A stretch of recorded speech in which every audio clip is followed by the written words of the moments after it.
Hello guys!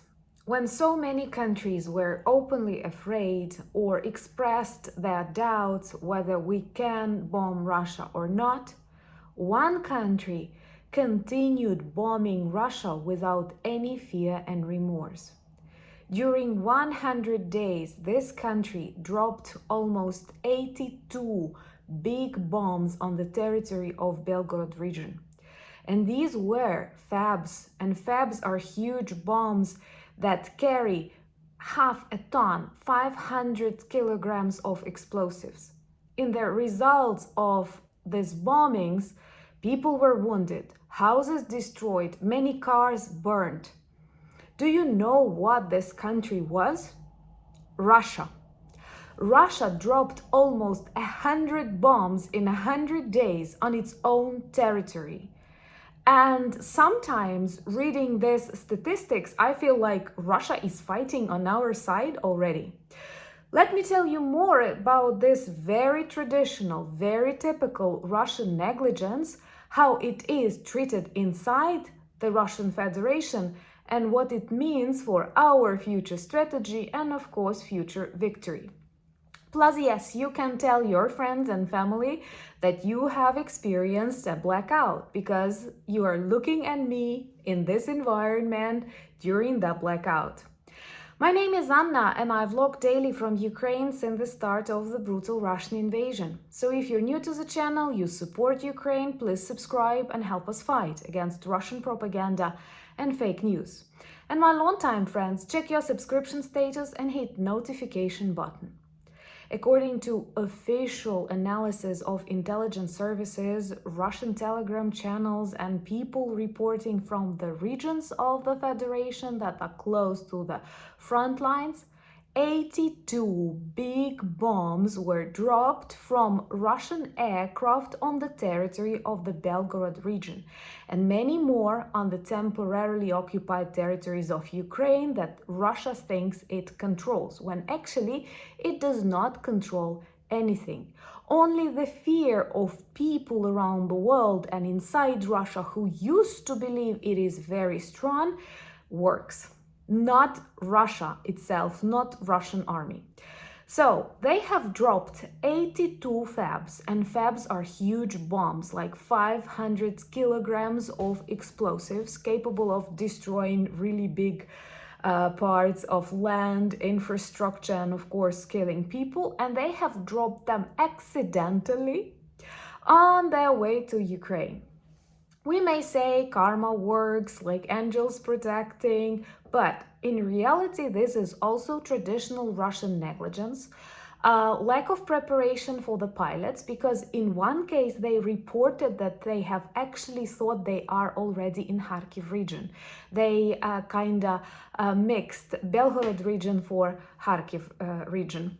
Then in many cases, these bombs and these bombers are of a really low quality and really low level of maintenance.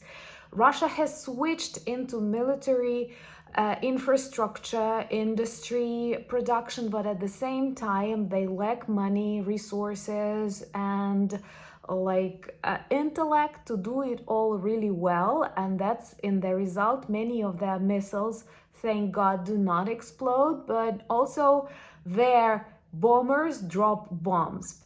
Also, they are very creative in the way they substitute language. Once again, it returns us back to the works of Orwell, because they have this euphemisms that they use to substitute real problems with some neutral terms. And for example, when they describe explosions, they say a loud clap or a loud sound was heard, and these extremely dangerous precedents when their own bombers bomb their own territory, they describe as accidental descents of bombs. If you're new to the channel, remember to subscribe, to share your solidarity with Ukraine and help us spread more information. This is very important. Please like, share, and subscribe if you feel like sharing, liking, and subscribing, because we are not a dictatorship here. We are a beautiful community of beautiful people.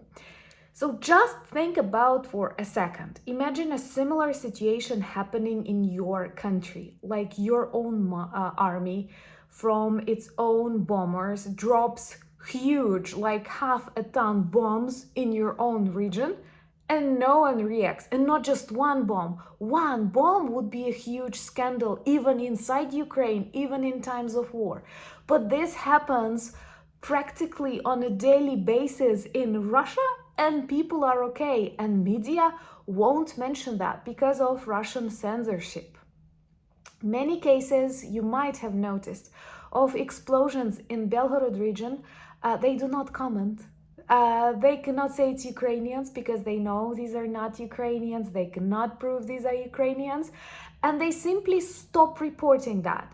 I'm sure you saw this video of half of a building destroyed in Belgorod, and then you will not come across this information anymore. No researches, no investigations, nothing, which once again proves they know it's not Ukrainians, and they simply don't want to attract attention that these are actually Russians. And Russian people, what do? They accept. This is another reminder and message to those who hope that at a certain moment of time, when sanctions start working, people get mobilized in Moscow or St. Petersburg, something will happen. No, nothing will happen. Their own army dropped 100 bombs on their own territory on the way to Ukraine, and they don't mind. In Russia, they die and they don't mind. That's why when we develop any strategy, when we speak about any negotiations or agreements, we have to keep that in mind. These people are very different from us. They don't care about things that are central in our lives if they don't care about their own lives. 100 bombs dropped on Belgorod and temporarily occupied territories of Ukraine that Russia claims to control. Just think about that. Anything similar happening in any corner of the world, I think maybe even in China, would definitely be reported worldwide. And this actually reminds me about the times of Chernobyl, because I think that the greatest tragedy of this catastrophe was actually not the catastrophe itself, but the fact that Soviets and the ruling elite was always Russian, were hiding this information from people. And actually more died because they exposed themselves to radiation, not during the catastrophe, but because they were not warned how to act. And Russia does not care. They continue dropping bombs. They describe it as unintentional or accidental descent. And that's okay, because that's not bombing your own territory. It's just the way you name it. So, of course, we will win. The thing is, they have too many bombs and too many millions of people that they are ready to sacrifice contrary to us, because we care about human life. We care about the ecology of these regions. We cannot imagine how many Ukrainian soils, forests, rivers were spoiled, but by this, not people. Anyway, I'm experiencing like the third outage of electricity in my city. I know that close to front lines people have less, and I think it's very good that we try to back up them this way.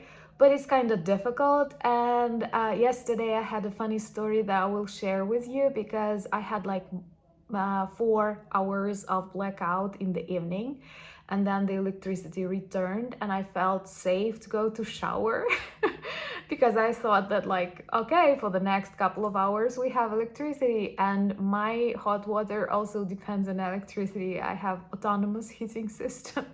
And then just when you're all in foam, ta-da, and no electricity and no warm water. That was a very reviving, refreshing experience, but actually funny. I don't mind as long as we back up our energy system. I do understand there will be troubles, But oh my God, everybody in Ukraine and everybody outside Russia knows this will not make us surrender or make us doubt that we have to be strong and we have to defeat Russia to see the collapse of the Kremlin and then to celebrate it together with the civilized world that stands with us. So, more romantic evenings and romantic mornings and romantic days, but I don't mind. We have a very good collection, new collection in our merch shop that actually celebrates the friendship between our countries. Go check it in the section flags. And of course, if you like it, get some items because they do work well as reminders and conversation starters about Ukraine. Thank you for buying me coffees, becoming my sponsors and patrons of the channel and helping me film more and helping me write more. This is a blessing to have you in my life. Also follow me on Instagram, I'm active there, on X, Threads and Discord. And thank you so much for all the things that you do and say daily to support Ukraine. And let's see more Russia destroying Russia. I'm sure in the years to come, we will see a lot of interesting things happening in this dying, monstrous empire. United we stand. Slava Ukraini!